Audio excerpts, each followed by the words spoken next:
Very good morning, one and all. Today we've gathered here for the 4th Reverend Brother Stanislaus Memorial Lecture by Dr. Ms. Diana Monteiro, the Director of Hyderabad Academy of Psychology. A ceremonial guard of honor is being presented by the school cabinet members to escort today's chief guest, Dr. Ms. Diana Monteiro, along with Reverend Brother K.M. Joseph, the Director and Correspondent, Reverend Brother Arogyam, the Bursar, and Mr. Mazhar Ali, the President, and the office bearers of the Alumni Association. I now invite Master Anish, the school head boy, to brief us about today's session. Good morning and a happy morning too. We all have gathered here today to celebrate the 106th birth anniversary of late Reverend Brother Stanislaus, who brought a profound recognition to our institution during his service of 18 years as a principal.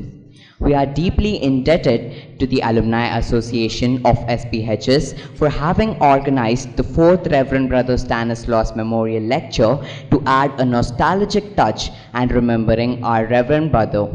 We have with us Dr. Diana Monteiro, Director Hyderabad Academy of Psychology, as our chief guest, and an audience of selected students from classes 8th, 9th and 10th. I now request the school choir to invoke God's blessings upon us with a prayer song.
I request Ms. Anita Alexander, the school counselor, to introduce us today's speaker, Dr. Mrs. Diana Monteiro, and welcome her to this institution.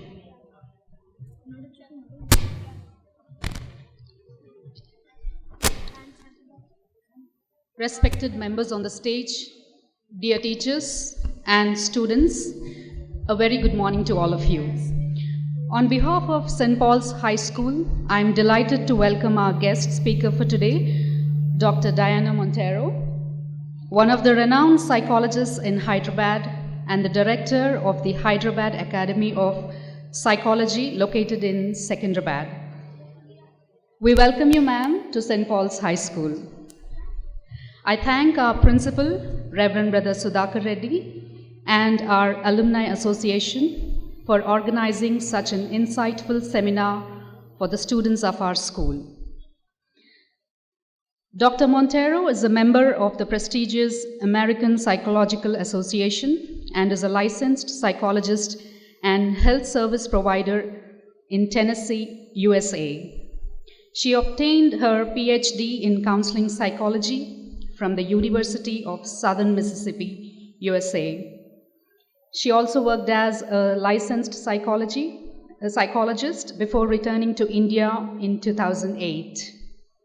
Dr. Monteiro was also the counseling psychologist at the Nalsar University of Law from September 2013 to December 2017. Dr. Monteiro is often invited both locally and internationally to conduct outreach programs. Her seminars and workshops have covered a variety of topics which are often said to be inspiring. Her specialty areas include working with adolescents and adults, suicide prevention, relationship concerns, communication, and multicultural issues. The topic of the seminar is Post-Pandemic School Life Adjusting to New Normal.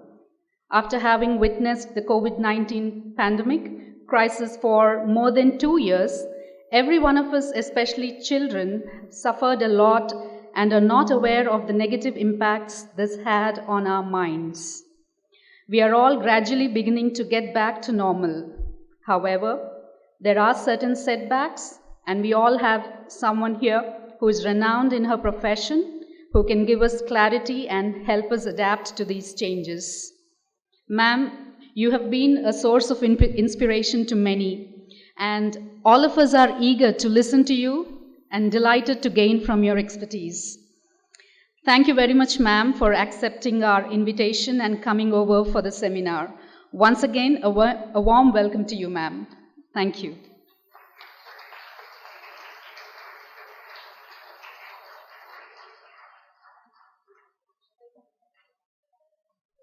Flowers represent purity, innocence, reverence, a new beginning, and a fresh start. I would like to invite Miss Alice, the Assistant General Secretary, to present a bouquet to our chief guest, Dr. Mrs. Diana Monteiro.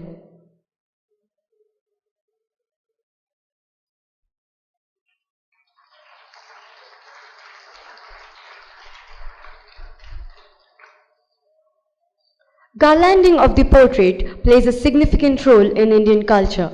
I request Reverend Brother K.M. Joseph, the Director and Correspondent, Reverend Brother Arogyam the Bursa, to pay their respect to Reverend Brother Stanislaus by garlanding his portrait.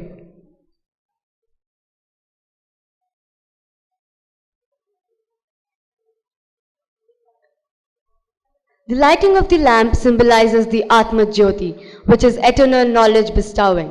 I request our chief guest, Dr. Mrs. Diana Monteiro, the Director of Hyderabad Academy of Psychology, Reverend Brother K.M. Joseph, the Director and Correspondent, Reverend Brother Arogyam the Bursa, Mr. Mazhar Ali, the Director of Alumni Association, and Mr. Wagre to light the lamp. I request the office bearers of Alumni Association and the school cabinet members to come forward to light the candles and place them in the tray to dispel the darkness and guide us into the light.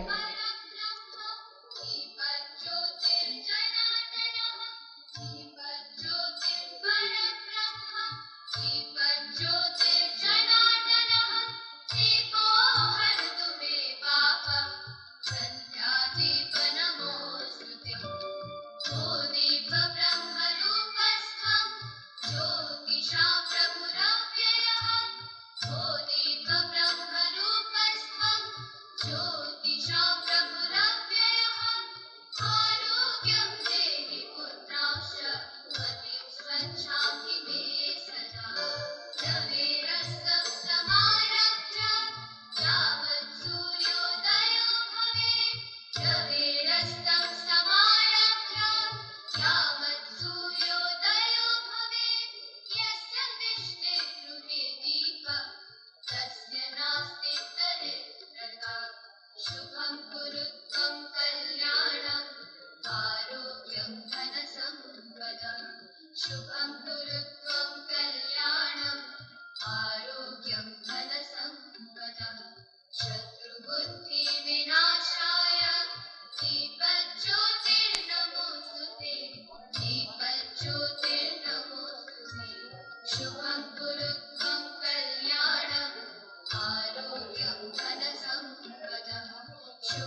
I now invite Reverend Brother K.M. Joseph, the director and correspondent, to refresh our memories of Reverend Brother Stanislaus.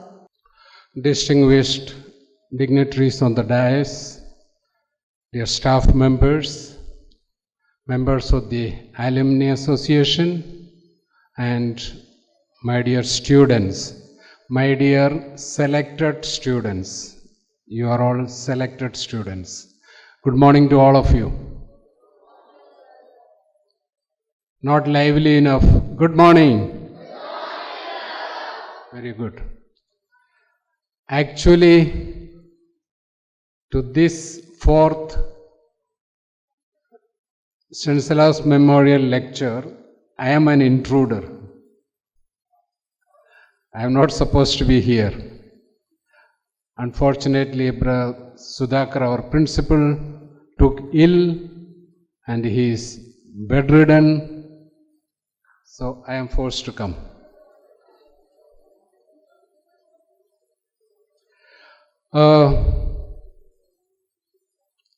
The purpose of a memorial lecture are twofold. One, to recall the memory of the person on whom the lecture is. Second, information. Here we have both. And I am supposed to give you the memory of the person associated with this lecture, Reverend Stanislaus. I knew him personally. I knew him in the year 1961, when even your parents were not born. I am here, member of this society of the Montfort Brothers, because of Brother Stanislaus. He was the one who caught me from my native place and brought me to Hyderabad. And from there, my life as a brother started. And when Brother Stanislaus died, way back in 1975, 76, I was there at the bedside. In fact, he was in Usmania hospital for about maybe 15-20 days. And every day, 2 or 3 of us brothers used to go to the hospital and stay on the veranda. We are not allowed inside the room. Stay on the veranda, sleep there for 15 days till he died. So that was a type of association I had with Brother Stanislaus.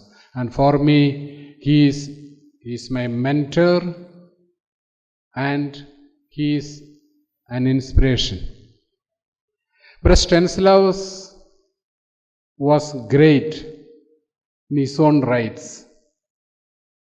I like to mention only 2 qualities about him.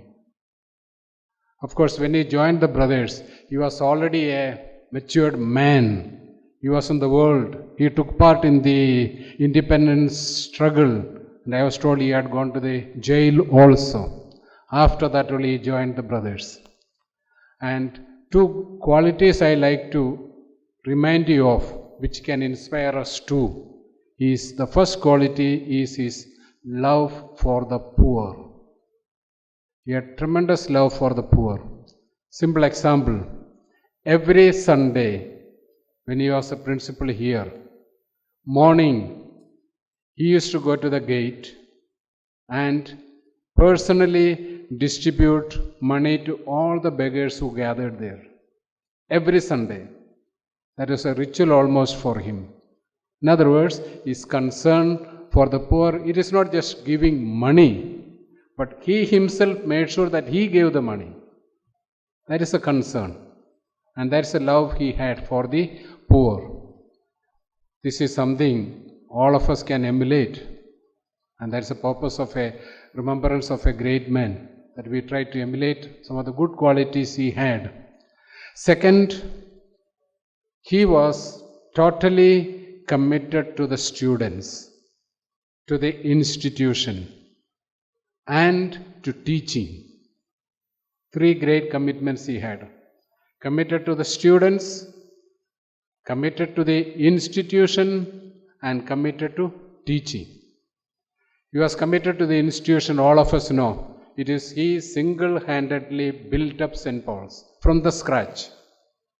Purchasing the land, started putting up one building after another, and finally it reached this stage.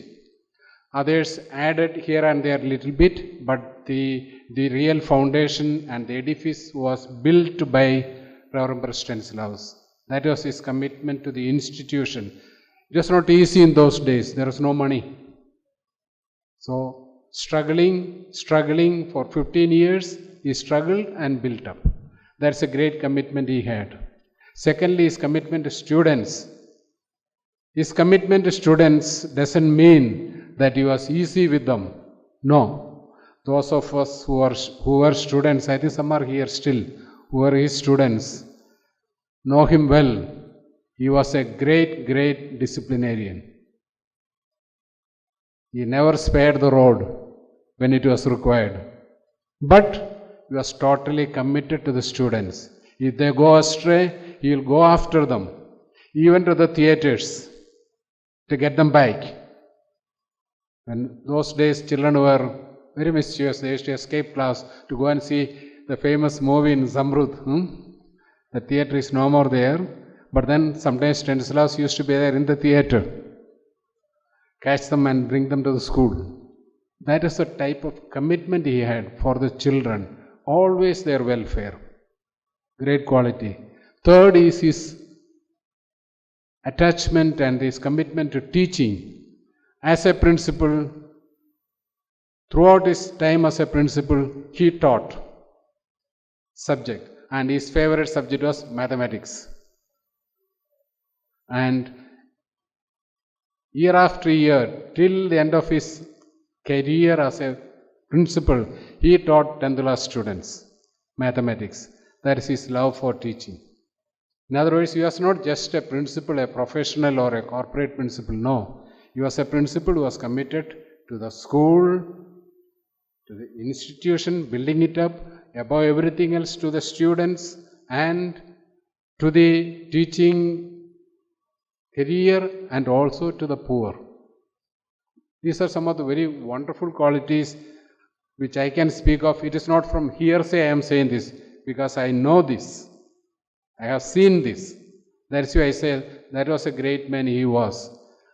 He had his own very interesting specialities, which all of us know. We don't need to mention about it. But then, in his own right, he was a very great man. A man who could mesmerize people with his usual conversation, not a great oratory or anything, but usual conversation and friendliness and helpfulness. It is this man's memory that we are celebrating today. It is in this man's honor that we are going to hear the memorial lecture. So, what I would like to remind all of you is, great people are to be imitated and followed. Their ideals and their good qualities to be put into our lives. I think I will stop by reminding all of you what H.W. Longfellow said about great people. He said, "Lives of great men all remind us that we can make our lives sublime, and departing leave behind us footprints on the sands of time, footprints that perhaps another, sailing our life's solemn main, a forlorn and shipwrecked brother, seeing shall take heart again." This is the greatness of great people. I wish all of you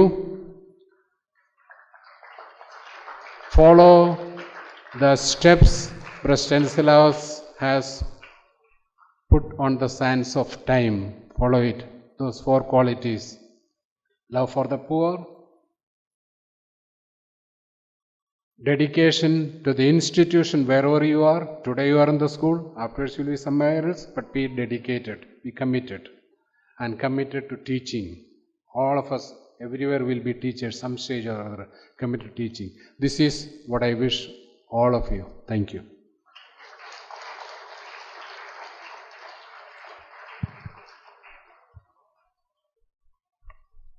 Thank you, brother, for throwing light on all the emotional moments of Reverend Brother Stanislaus. I invite upon Miss Sansita of Class 53 to pay a poetic tribute to Reverend Brother Stanislaus.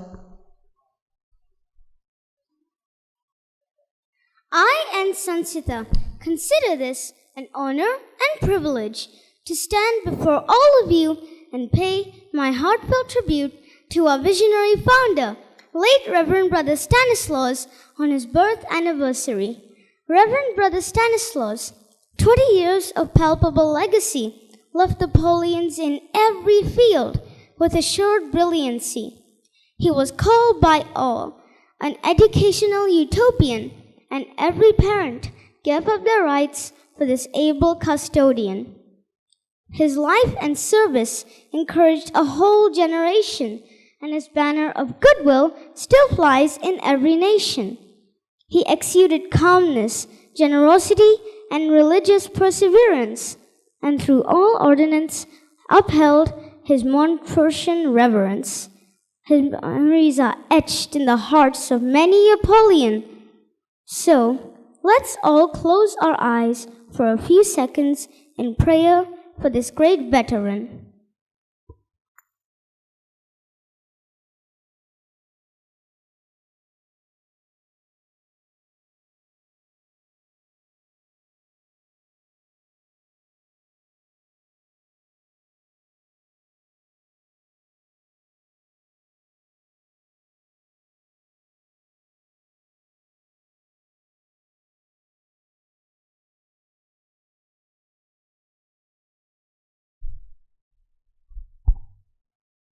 I request Dr. Mrs. Diana Monteiro, Director of Hyderabad Academy of Psychology, to take over.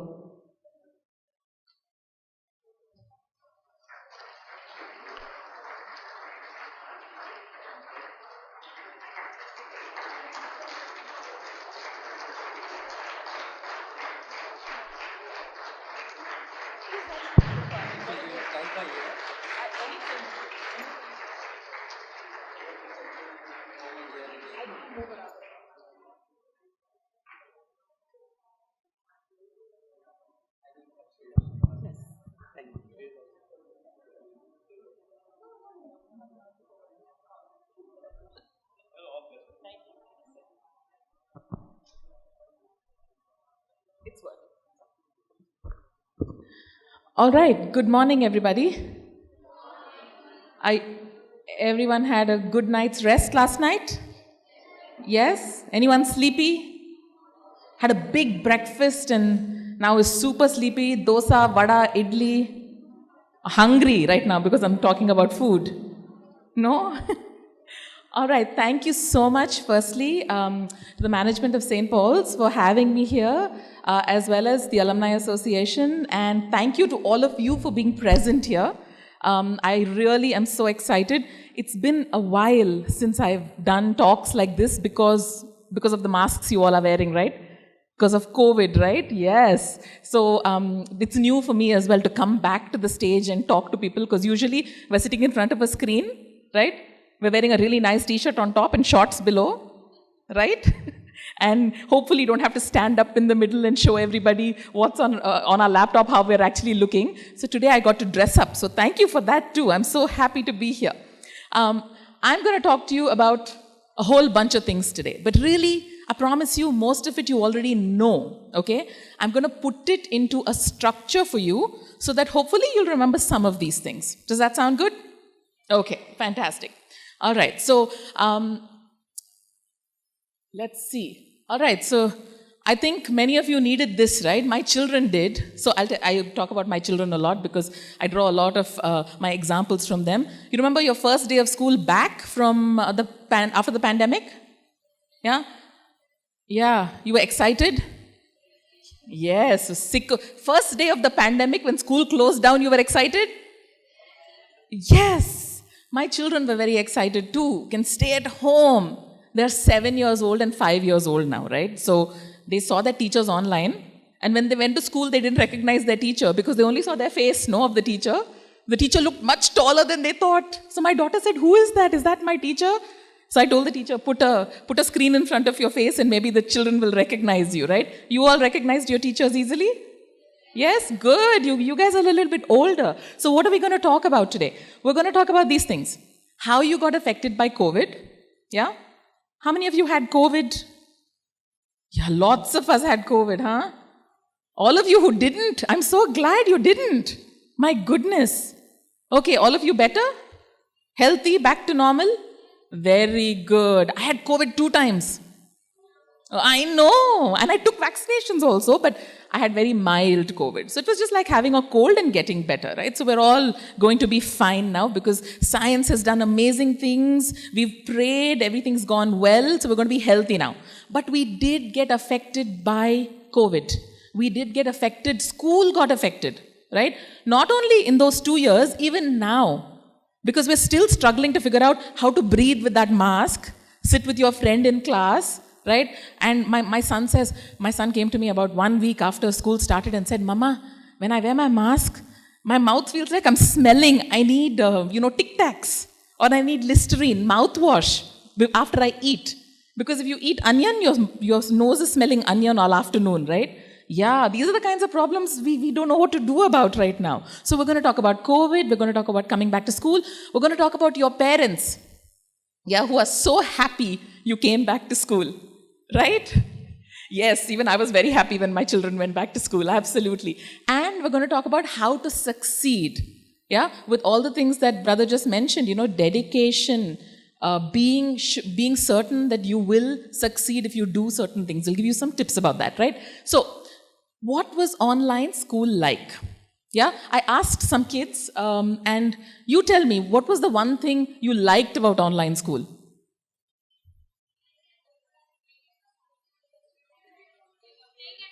Staying at home, yeah. Staying at home and yes, staying at home, not having to wake up early, not having to catch the bus, not having to come to school, wake up 3 seconds before online class begins, quickly wash your face and look all like you've been awake for 1 hour, and quickly try to eat something under the desk. Yeah, everybody did that? Yes, I did that too. Yes, absolutely. So this is what they said. First, it was a lot of fun, lots of things, right? I asked real students, your age group, what did they feel? They said it was a lot of fun at first, extended summer vacation, then they got distracted looking at the screen.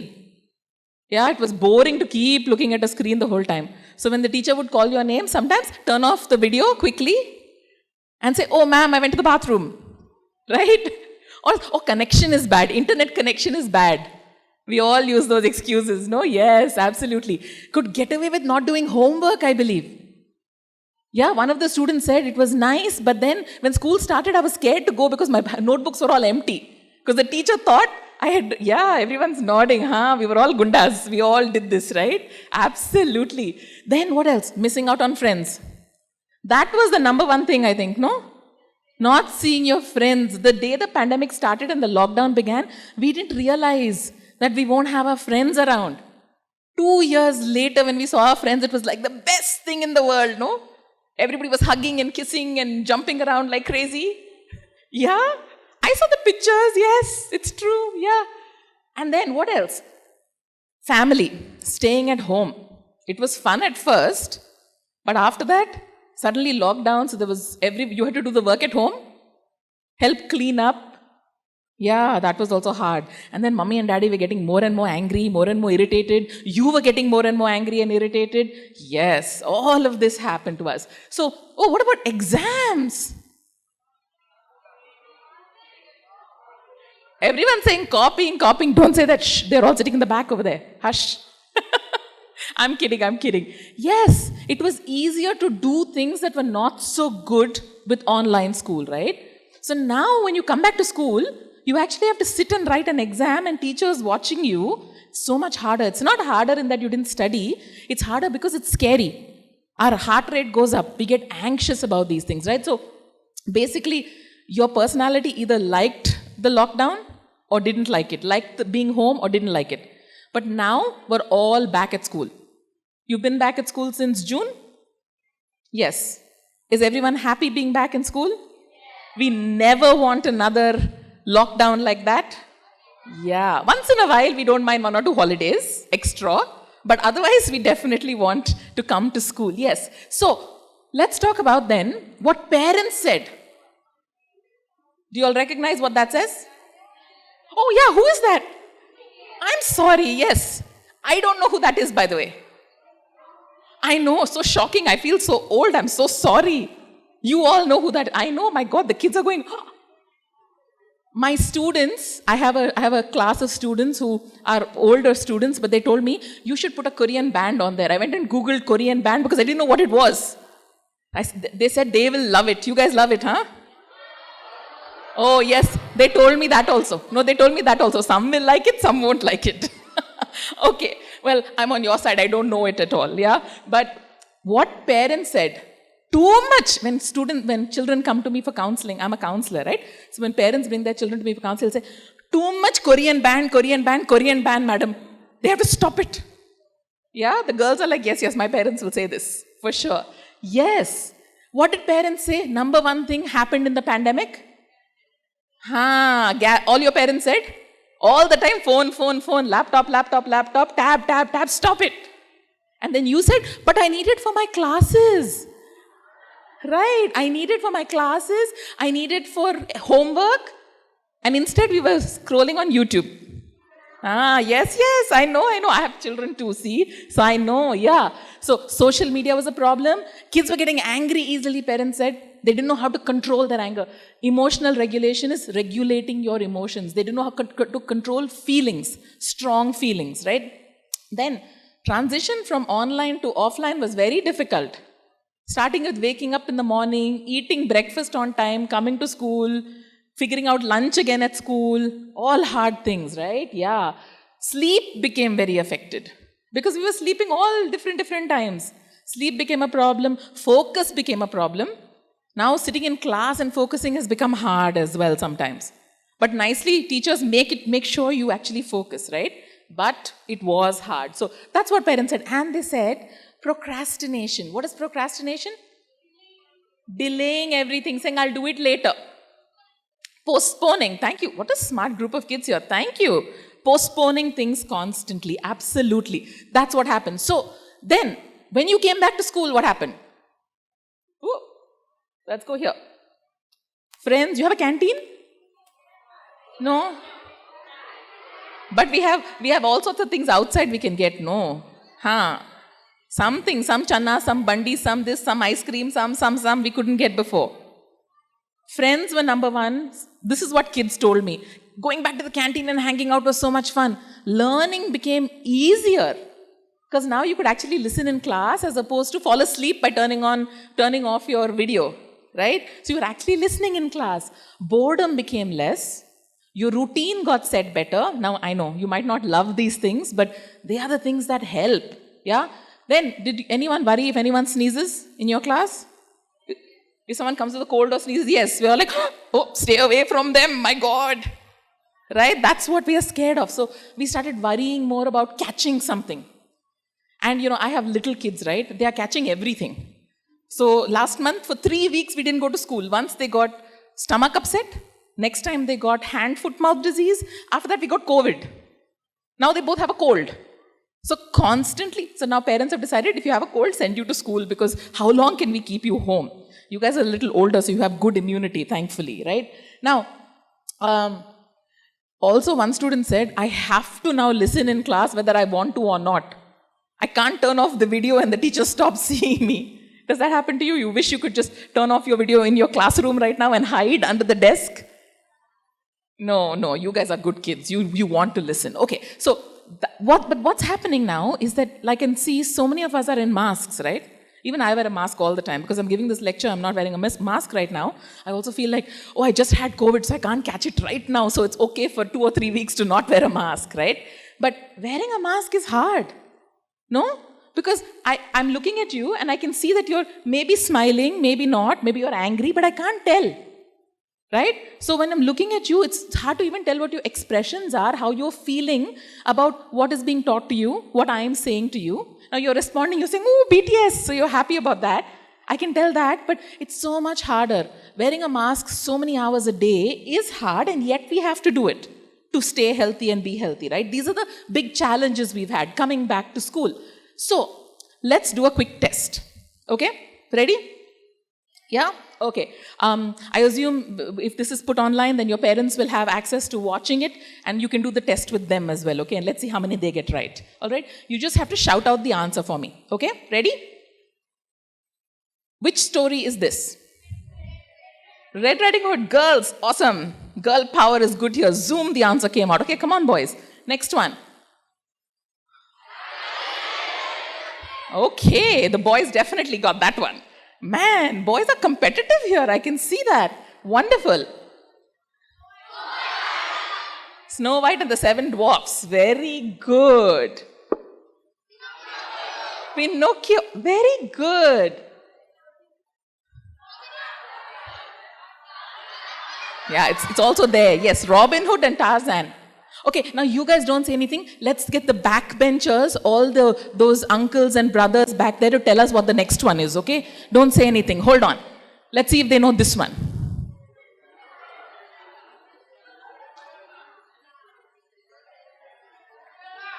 Cinderella, he said, good job. Okay, this is Cinderella. What about this one? Sleeping Beauty. There you go. See, the kids know more than us these days, for sure. Very good. Okay, fantastic. Now let's start with this. You all know those fairy tales? That's why you know them well. Yeah? Now, all of you are teenagers? Yes? Yes? Do you fight with your parents sometimes about being a teenager? Sometimes. Are your parents worried about you being a teenager? Yes. No. Yes. No. We don't know. I'll ask the parents. We don't know. I'll tell you what. All the parents in the back, were you worried when your children were teenagers? Yes. Yes. Because they were very naughty in their teenage, so they are worried what their children will be naughty like them. Yeah? That's what all parents are worried about. Now look, what I'm doing today is I'm giving you the inside look of what your parents are thinking. Okay? Because as we grow up, right? You know what happens as we grow up, guys? Basically, when we are born, right? My daughter, for example, she's only 5, no? She said, you won't be home when I come home today from school. I'm sad. Right? Your parents are not home, you're okay. They'll come at 6 o'clock, 7 o'clock, it's okay. My daughter, when we are born, our parent and our identity is fused like this, stuck. These are two, right? This is one, they're stuck. As we grow up, we separate our identities. That's what you guys are doing right now as teenagers. You're separating and becoming your own individual person. Right? Till now, you listen to your parents very well. Now you might feel like, I don't want to listen as much. Okay? And that's what your parents are worried about. Yeah? But it's very normal. You should try to do some things that will help, and I'll tell you what those things are, to help your parents help you through these teenage years. Okay? Does that make sense? Okay, so these were the fairy tales. Here's what a teenager said. Yeah? Little Red Riding Hood didn't listen to her mother. Jasmine lived with Aladdin. Snow White lived alone with 7 men. Pinocchio was a liar. Robin Hood was a thief. Tarzan walked around without any clothes on. Correct, kada? Huh. A stranger kissed Sleeping Beauty and she married him. Cinderella lied, sneaking out at night to attend a party. These are the stories our parents raised us with, and then they complain our generation is spoiled. Yeah? So when you show this to your parents, show this to them, okay? Make sure they do this test, okay? Now, let's talk a little bit more. How is your life different from your parents now? Especially after the pandemic. Our lives have changed in ways we don't even recognize yet. Okay? For example, something simple. I never did even one session of my counseling online before. Even one session. March 20th, 2020, I said we are closing our office. Okay? And I said, okay, we'll start online. And since then, I've not gone back to doing offline. I'm still only doing online. Now, the world has changed so much that even if you're not in school, right? WhatsApp, you all get WhatsApp notes. Your best friend's mama or your best friend will take pictures and send you notes and you'll write notes quickly. So you're not worried anymore. That didn't exist before, right? We had to come to school. Next day, lunch break, may quickly write notes. Otherwise, the notes would not be there only if you miss school, right? Like that, little things have changed. So for your parents, right? They used to do homework in the notebook. Go to the library looking for information. Nowadays, what do? Dr. Google, right? Dr. Google for everything. Google, exactly. Google for everything. They used to actually meet people live. They used to write letters to people. It used to take, how many days, ma'am? It used to take a week or 2 weeks before the letter would reach. Now, we WhatsApp or we video call, right? Life has changed so much, yeah? Then what do? We used to go out in the street and play cricket, walk around, because we didn't have any access to anything online, right? So when you guys say, I left today, my son is sick at home, so I left him at home. I woke him up, I said, I'm going. First thing he said, can I lay in bed and watch the tab? That's how he thinks, I'm sick, I should watch the tab. He's not allowed to. But that's what he wants to do. If we were sick, we didn't have anything to do. Even TV wasn't there for the most part. Unfortunately, TV would come on only in the evenings. So the way we think about what life should be and the way you think are very different. Not better, not worse. Just different. Okay? So what do you guys do? Hang out with friends on, not Facebook. You guys don't do Facebook because you're too young. You're too young for Instagram as well. Instagram. Yes, I don't know how to use Instagram yet. It's so hard for me to figure it out. So when your parents don't understand why you have to use Instagram, why you have to use Facebook, why you have to call your friends, why you have to Snapchat, yes, please be patient with them. They used to write letters to their friends. Yeah? Be patient and try to understand what your parents are going through, right? And I promise I'll give your parents advice also about what they need to be doing, okay? So what are we talking about now? Oh, okay. So tell me what kinds of challenges you have faced with school, with friends, anything? Or with parents? Studying is hard? Fighting? Utilizing your time. That's an excellent one. Thank you, gentlemen. Utilizing your time. Yes.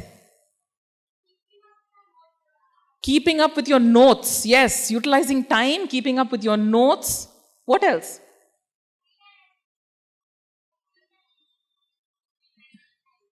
Clean and hygienic. That's what you're saying. Cleanliness and hygiene. Yes.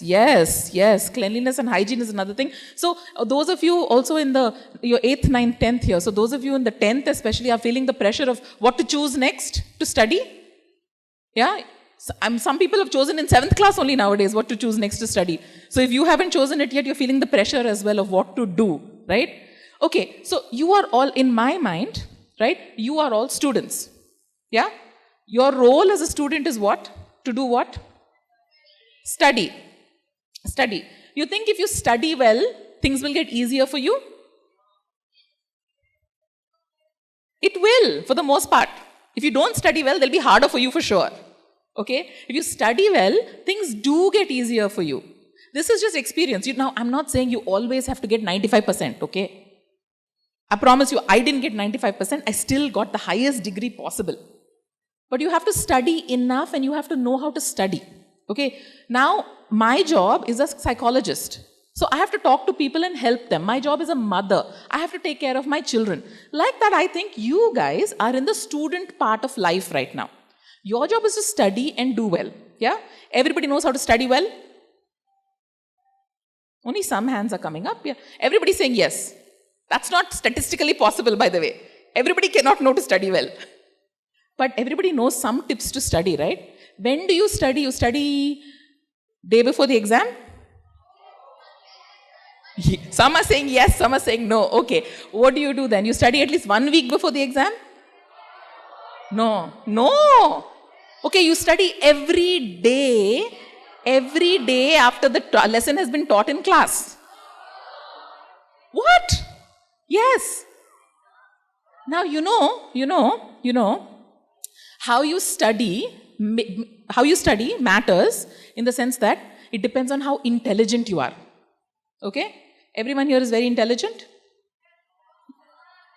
Ayyo, yes, you are. You're in school in 8th class. You have to be intelligent. Otherwise, you could not get to 8th class till now. 9th, 10th were impossible. Okay? So I guarantee you, all of you have an intelligence level already that is required to do well. You know what level of intelligence is required to do well? Low, medium, or high? Lower. Medium. High. The boys win this one. It is medium. All of you have medium level of intelligence for sure. Ma'am, would you agree? Yes.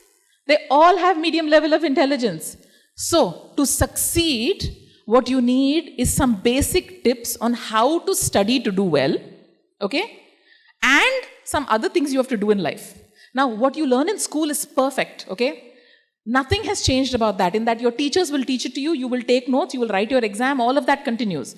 The adults in your life will take care of all of those things. What you have to do now is you have to start to learn to study in a way that works with your intelligence. Okay? Now, how many of you know how your memory works? You see, I'm a teacher first and then a psychologist, so I always teach this, okay? I'm going to give you the quickest lesson in memory that you ever had. All right? Everyone wants to learn how your memory works so it can work better? Okay, fantastic. I'm going to put one very khatarnak looking diagram up there. Okay? But I promise it's really easy, right? How to study. Okay, you stare at that for just a second. After that, I shall tell you what it is. Yeah, it doesn't make much sense, right? Now I'll tell you. Now look at me, everybody. I'll tell you what it is, right? Your memory is just made up of 3 parts. Okay? 3 parts. Come here, 3 of you. Stand here, here, and here. Come. Just stand here. I'm not going to do anything. Just stand here. Stand here. Here, stand here. Let's participate with me. Okay, a little far away from each other. Okay? Yes. She is sensory memory. Okay? Sensory memory. She is short-term memory. She is long-term memory. 3 parts. That's it. Okay? You know what sensory memory does?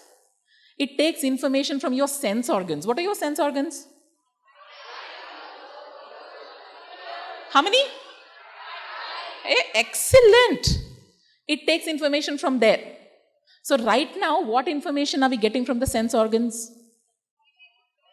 You're seeing 3 of them and me up here. You're feeling hot, cold. You're feeling your mask. You can smell your breath on your mask maybe. Yeah? Yeah? You're sitting on the chair. You can feel the hardness of the chair. Right? That's your sense organs. First information has to come there. How does information get into the sensory memory? Does it say it there? Simple. Thank you. Who said that? Oh, excellent. Attention. Attention gets information into the sensory memory. Okay, sensory memory, go sit for me. Now wait, both of you. Thank you. Thank you, sweetie. Now, to get from sensory memory into your short-term memory, what needs to happen? Very good. Where does it say? No. Elaborative rehearsal is later. So, ma'am, I'll give you a number, okay? 900023462. Okay? Now, no. You can't do that. What were you starting to do? You're starting to say it to yourself, no? 90002.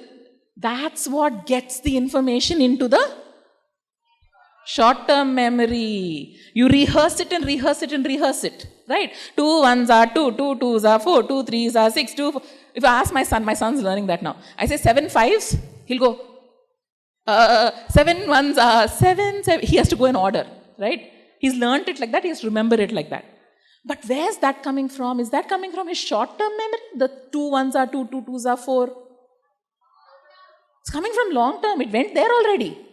How long is that phone number going to stay in the short-term memory? Anybody remember the phone number already? No.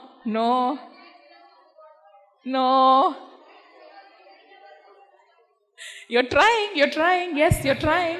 562. Yes, because, and if you do remember, good job. It's because from the short-term memory, you heard it, but you didn't do anything to make it stay in you. From the sensory memory, you heard it. You didn't do anything for it to stay in the short-term memory. In the short-term memory, how long does information last?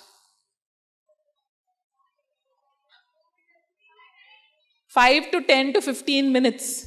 That's it. Not longer than that. Yeah, so when you read your book now, so short-term memory, thank you. Please have a seat. Long-term memory, I'm making you stand longer, sweetie. Sorry. So when you read your textbook, yeah, you read it once, you read it twice, you read it 3 times. How long does it stay in your short-term memory? 15 minutes. No, if you did something, then it went into long-term memory. If you just read it without paying attention to it, without understanding it, it didn't go into your long-term memory at all. Yeah? Long-term memory is awesome. Yeah? You are awesome, long-term memory. We love you. Right? So, one of the gentlemen back there was saying, thank you, baby, sweetie, you can sit. So, one of the gentlemen back there was saying, a brother was saying, right, about brother Stanislaus. He remembered he met him in 1961. He said, even your parents weren't born at that time. How does he remember that? How long does information stay in your long-term memory? Forever and ever and ever. Now, wouldn't that be nice if your long-term memory was working during examinations? So, how do we make sure we study so that information goes into our long-term memory? Right? So now, when you read, reading is only sound. Sound is sensory. It's not going anywhere. Okay? You pay attention and read. You understand what you're reading. It goes into your short-term memory. In your short-term memory, you keep rehearsing it. It's called maintenance rehearsal. You keep rehearsing, saying over and over. Right? 7 ones are 7, 7 twos are? Good. Everybody knows their math. Good. It stays there. But for my son, he says it once, then he forgets. What he's doing in his brain, right? When he says 7 fives, he's thinking 5 sevens. Okay, 8 fives, 40. 40 minus 5. Okay, he's doing math in his head and he's saying 35. Yeah, he comes up with it. That's called working memory. Yeah, we use information in our memory to put information together when we don't know the information directly from our long-term memory. If you understand the concept, right? We understand 8 fives is 40. If you minus 5, it becomes 7 times 5. Right? So you understand information, you can use it right out of your long-term memory. Now, for information to go from sensory to short-term, you pay attention. Where should you pay attention? To your teacher. Yeah? If you didn't pay attention, it will not come only into your brain. So no use. Right? Then, to keep it here, you keep reminding yourself of it. So I would say, if you want to try this, every day when you go home, at least once, read all of the notes you have done for the day. At least just once. Read them. Your brain is starting to capture some of that information. What did the phone number I gave you start with? And then? Yeah, see, you remember it. Just exposing you to the information once has kept it in your brain so long. If you keep exposing yourself to the information, that is called maintenance rehearsal. You're rehearsing it constantly, right? And then you want it to go to your long-term memory, you do that elaborative rehearsal, which is really simple. You connect it to something you know. Now I'm going to tell you my phone number, and you're never going to forget it if you can spell my name. Okay? My phone number is 9002. DIANA. Okay? Phone keypad pe rehta na? Numbers and letters. Okay? 9002 DIANA. Okay? I'm certain I can meet you 3 weeks from now. You'll at least remember DIANA. Yeah? That is called making sense of the information. So when you're studying information, you have to understand it in a way that makes sense. Okay? Now, some of you might not have remembered how many zeros I said. Now I said 000. Correct. That's called chunking. It's putting information into smaller bits. Now when I said 90000 whatever, We might not remember how many zeros are there. But when you say 9,000,000, we made it one thing. We made it 3 zeros into 1. So when you remember things, I teach my children, my daughter and son are learning Hindi. It's really hard for them. And so when I teach them a, e, u, all of that kind of stuff in Hindi, they have to learn words, right? So we learn, and teachers teach it really well. So you might learn, say aag, right? My son won't remember aag, but he needs to remember fire, yeah? So I'll teach him, remember fire, water, and jug, okay? So aag, pani, jal, right? Fire, water, jug, because he knows English well. So now when I teach him like that in the exam, he thinks, I know this, fire, water, jug. Okay, so I'm going to now remember aag, pani, and jug is jug in Hindi and English, thank God. So it makes it easy, right? Use information that you already know to connect to the old information. Okay? That's how your memory works. Now, how do you tell whether the information's gone into your long-term memory? Because you studied, you're thinking you studied, but you don't know. Because exam ke time, you're thinking, you're saying, array, I don't remember. Right? That's what happens. What do we need to do? What we need to do is this, okay? When you're studying, you have your book, no? Open your book, read it, put your hand on it and try to say it to yourself. Okay? If you can say it to yourself, you learnt it. It's already in short-term memory. Hopefully in long-term memory. Next morning, try to remember what you studied. If next morning you remember what you studied, it's definitely in your long-term memory. Right? Does that make sense? That's the way to study. So how often do you need to study now? 1 week before the exam? Let's say regularly, at least a few times a week. If not every day, at least a few times a week. That's what you need to do, right? Does your memory make sense to you now? Yes? Good. Okay, so then moving ahead. How do we adapt to all the change you've experienced? Yeah, is everyone with me still? Yeah? Oh, I forgot. Hold on.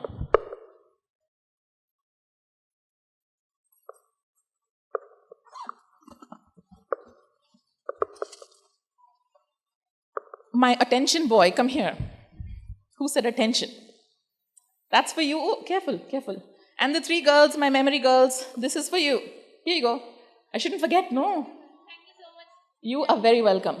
See, if you participate and you give right answers, you get chocolate. But you all are really participating so well. I shouldn't ever complain. You're being awesome.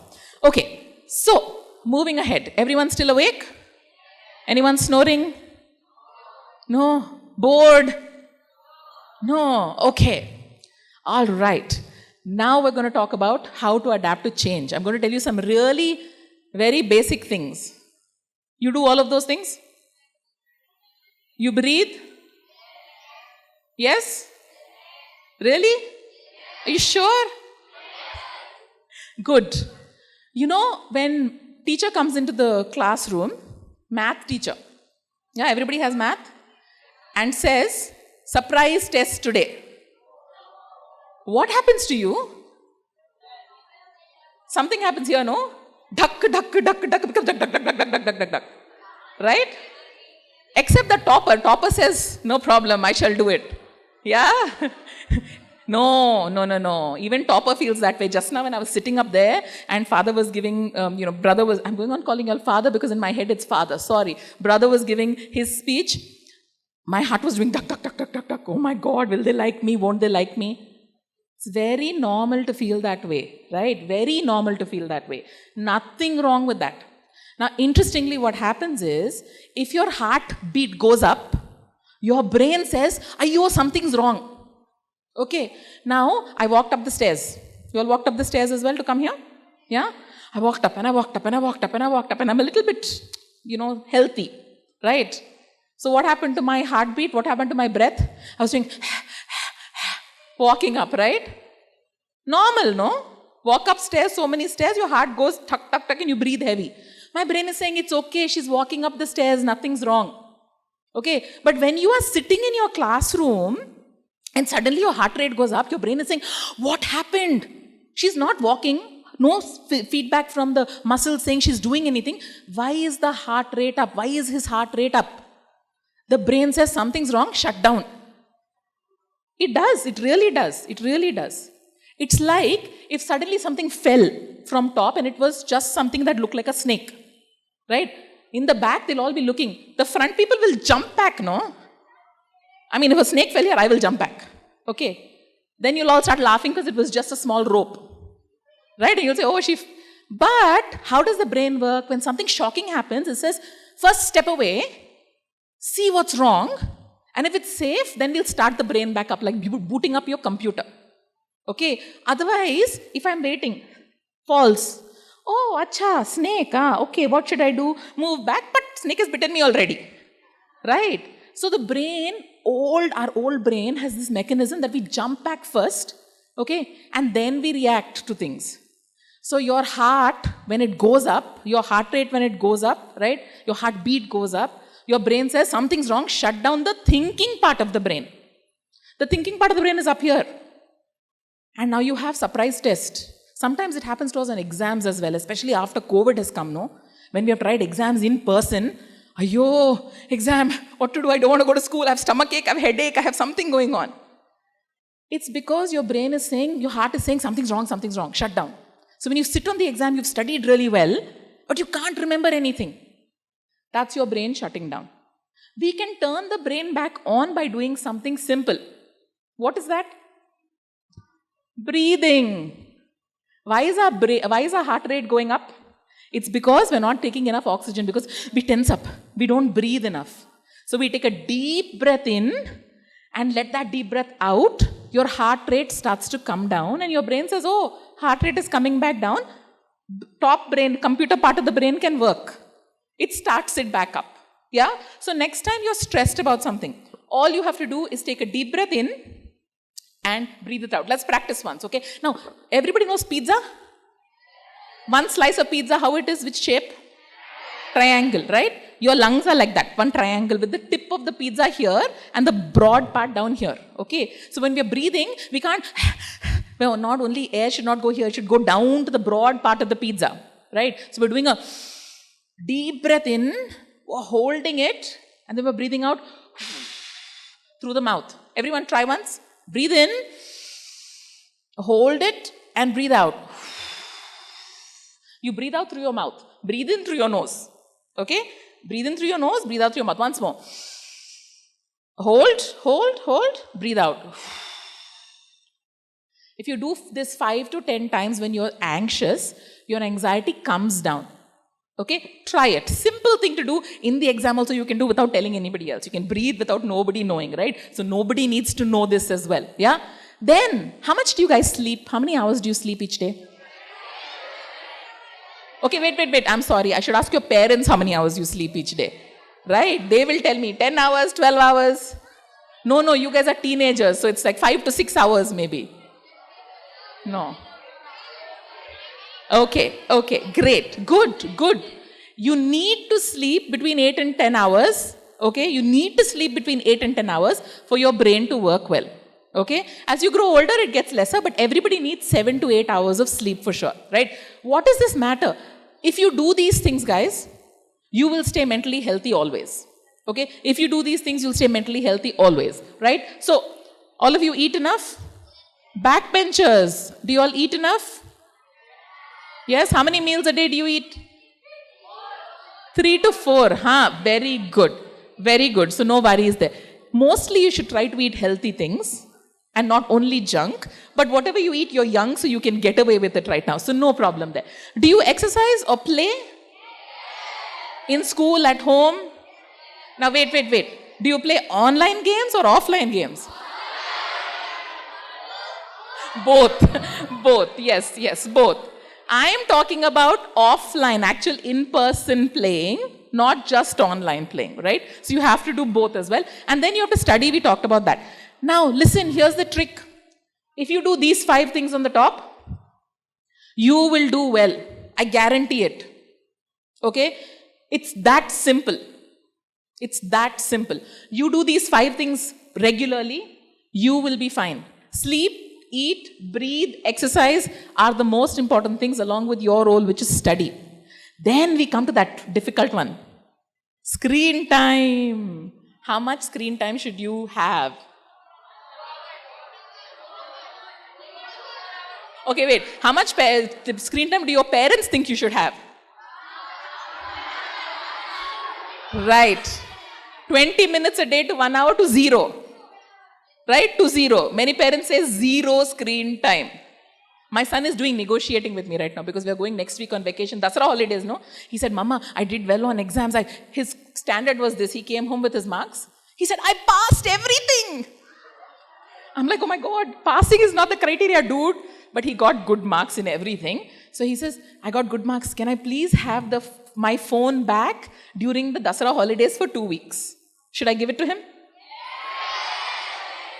I'll tell him you guys are on his side and I should give it back to him. I am going to give it to him, but I'm going to give it to him for 2 hours a day during the holidays. And during non-holiday, but we're going to Goa. We're going to have fun in Goa. Why should we be on the screen, right? Yeah.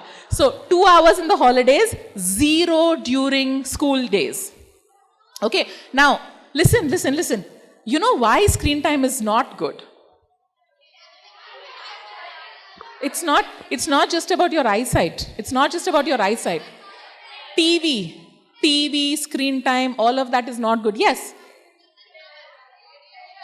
It won't let you sleep. Yes, it won't let you sleep. You're absolutely right. Now listen, the thing that screen time doesn't work for is not just these not let you sleep, it's bad for your eyes. It's your brain is not active at all during screen time. When we are watching YouTube, when you're doing Instagram, when you're doing Snapchat, your brain is so less active, it's like you're asleep.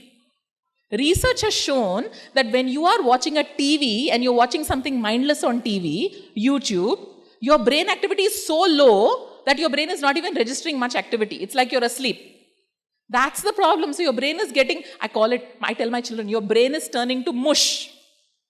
And my children are like, yes, I don't want my brain to turn to mush. Okay? I'll tell you what, if you use a screen a lot, cut down for 1 or 2 weeks, and you'll automatically see your brain is more alert. Try it if you want to, right? Now, what else? What do you do to relax? Sleep, play online, talk to friends, listen to songs, watch Brahmastra. No, it's bad, huh? Don't watch? Okay, I won't watch it. I won't watch it then. Fine. I will not watch it. Great. So good. You're giving me multiple things to do, right? Don't do just one thing to relax. All of you have a little book with you, have something with you.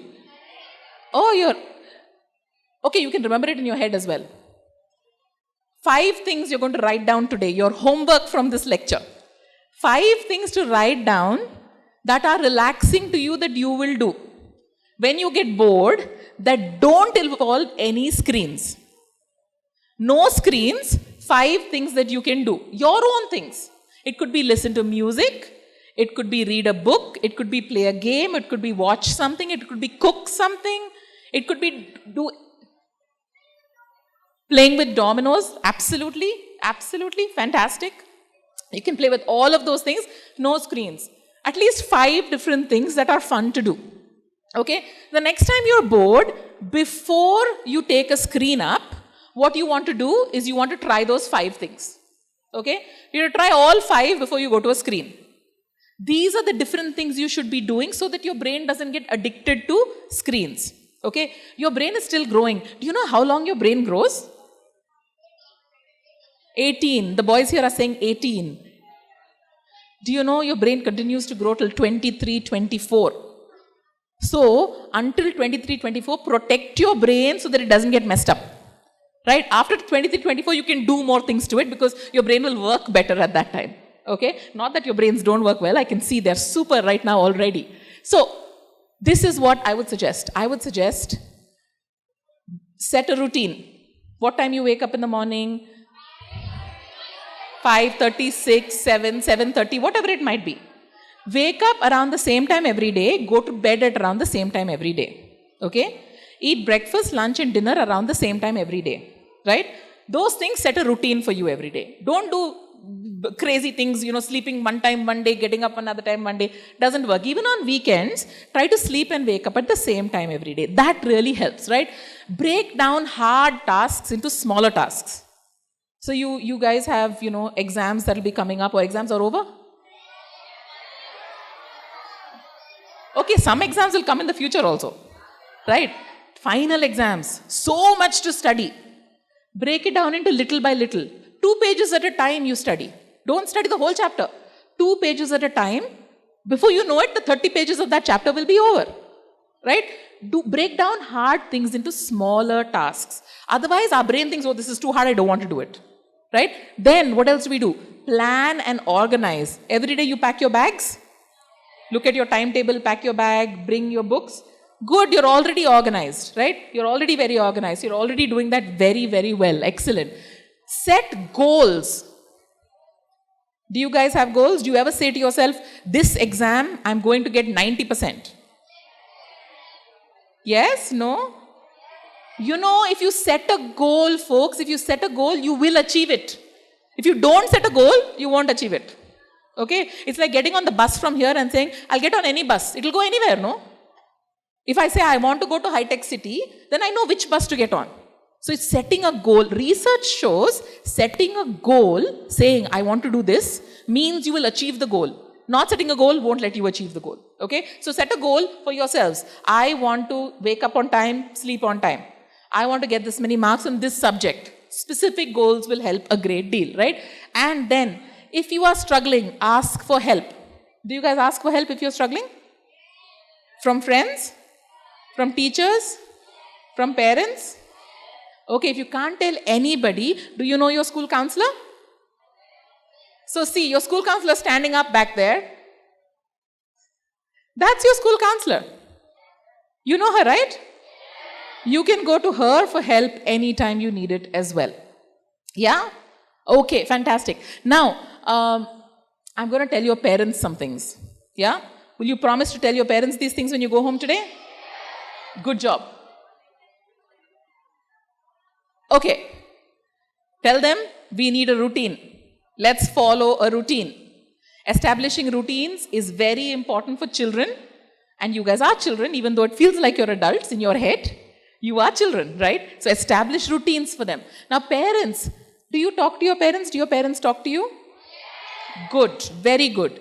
Parents should be talking to their children, and children should be talking back to their parents. Most parents will tell me, I said, how are you feeling? Fine. What happened? Nothing.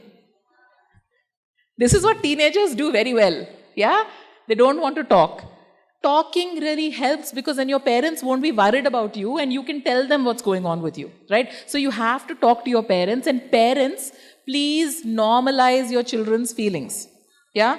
So you know why my son said, I passed everything? Because whenever he's studying, and he annoys me and he doesn't study, I say, fine, don't study with me, go and fail. So now his standard in his head is, he's 7. His standard in his head is, I should just pass. Who set up that standard? Me. I said go fail, no? So he thinks all I expect is pass. So as parents, we need to talk to our children properly, right? So if you feel like your parents are not talking to you, not communicating with you, right? Then we need to find a way to talk. Sometimes your counselor can help you do that as well. Okay? So parents need to talk to you, you need to talk to them, right? Your parents need to be positive with you and tell you the good things that you are doing well. Do you all know your strengths? Go home today and ask your parents, what is good about me? About you, not me, you. Okay? What is good about me? Write it down and keep it. Okay? Make sure it feels like something positive. If they say, you do this well, but, you say, no. Only good thing. No bad things. Right? They have to say positive things. And then, you go and tell your parents what is good about them. Can you do that? Without saying but. Okay. Mama, you are good, but no. You are an awesome cook. Thank you. That's all you say. Okay? Whatever you want to say, whatever is good about your parents. So both ways, right? Then, make sure your children sleep, eat and exercise. You already know that. Will you go tell your parents that? Dangerous, huh? We tell our parents that, they'll say, you only told me to tell and I'm telling you. This is important for them to do. Though this lecture will probably be put up maybe on YouTube or somewhere, and your parents will get a link to watch it, so they will know. So parents, please make sure you tell your children to sleep properly, eat properly and exercise regularly, right? Now this one is about expectations. Should your parents have high expectations of you or low expectations of you? High, normal, low, some all different ones are coming. You know what? You know what? The best kind of parenting is high love and high expectations. Okay? I love you so much and you should do super well as you can do. That's the best form of parenting, right? So when your parents set expectations, they need to set high expectations so you can reach them. Otherwise, you'll be like my son who says, I passed, yay. He came home one day and said, Mama, ma'am said the passing mark is 25 out of 50. So no problem, I passed. I was like, oh God, that should not be the expectation I have, right? I told him, no, I expect you to get 50 out of 50, but you work hard. And if he got 45 in social, he got all the spellings wrong. Right? We had COVID, we couldn't study. All that Uttarakhand, Jharkhand, this Khand, that Khand, very hard. Poor boy, he's only 7. I said, it's okay, I'm proud of you for doing well. Right? So 45 is good enough as long as he does well, he tries hard. Is that fair to you? Will you work hard? No. You will work hard? Okay, I'm going to come back and check on this, okay? Okay, and then parents, this is for parents specifically. If parent, you find anything wrong, if you find like your child is behaving differently than normal, make sure that you look and check and see what is wrong, okay? Children are always normal until something bad happens and then they start behaving differently. The way to tell that children are not okay, this is for you guys also, okay? You know your friends well. If your friend is behaving differently for several days, and is not talking properly, not eating, tell your teacher, tell somebody in your life that is an adult that can help your friend, right? Behavior is the thing we need to look at. And of course, we always want to, what do we want to do with our parents? That last one. Communicate, communicate, communicate. That's for your parents. They have to talk to you. You know, I have lots of kids coming to me, your age group, okay, in counseling. And the parent will say, ma'am, they got caught stealing things from the bag of another student. It was caught on CCTV camera 2 weeks ago. Okay? And I said, okay, what did your child say? The parent will say, no, I didn't ask them. I brought them to counseling. Yeah? Because parents are scared. What will you do? You'll get upset. They don't know what to say. Parents need to talk to you. You need to talk to them.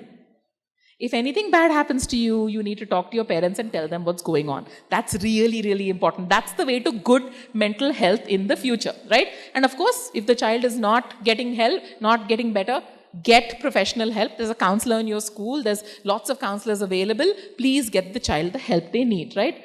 All right, so that's about it for me. Thank you so much for listening. I hope this was helpful. And I hope you guys will use some of these things as you go through life with all the good studying you're going to be doing in the future. Good luck to all of you and thank you so much.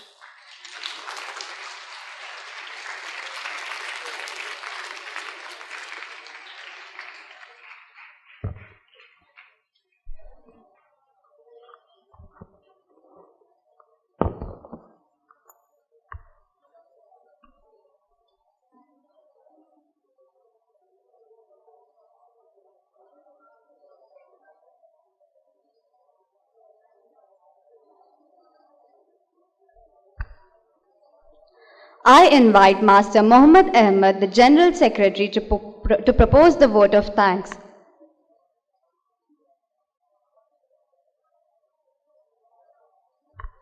May I now invite Brother Arogyam, the bursar, to come on the dais and award our esteemed chief guest, Dr. Ms. Diana Monteiro, with a memento as a token of our gratitude.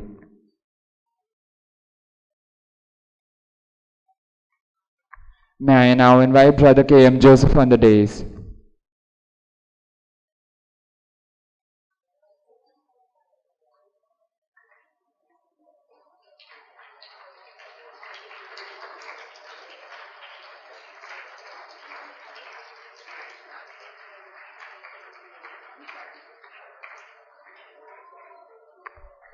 May I now invite Brother K.M. Joseph, the director and correspondent, to present a memento to our esteemed chief guest, Dr. Ms. Diana Monteiro, as a token of our gratitude.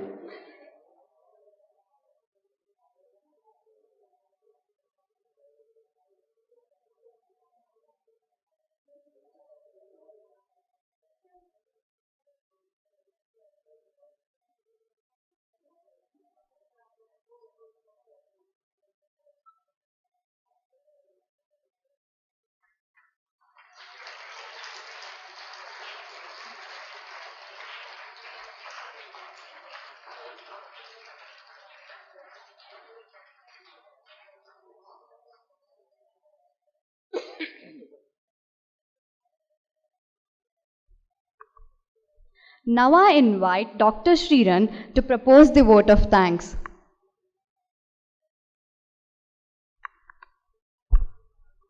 It is indeed a proud moment for me to propose the vote of thanks for this function today. I would first like to thank our speaker today for enlightening the students on very useful topics in this post-COVID scenario, and then helping the parents and the students go about getting back to normal after the COVID. Thank you for taking out your time, being amongst us today in St. Paul High School. I am sure all the students loved your talk. Please give her a big hand.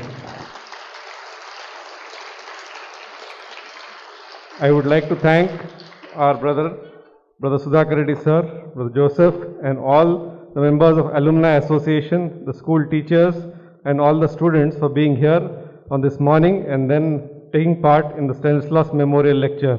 We owe great deal to what we are today, to our founding brother Stanislaus, and let us live up to the high standards of St. Paul's. Thank you one and all for being here. Thank you.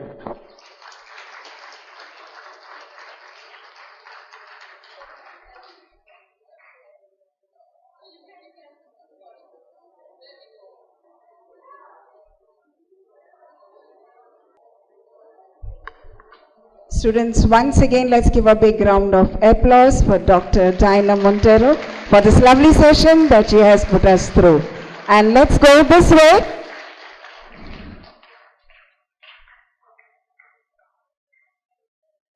One, two, 1, 2, 3.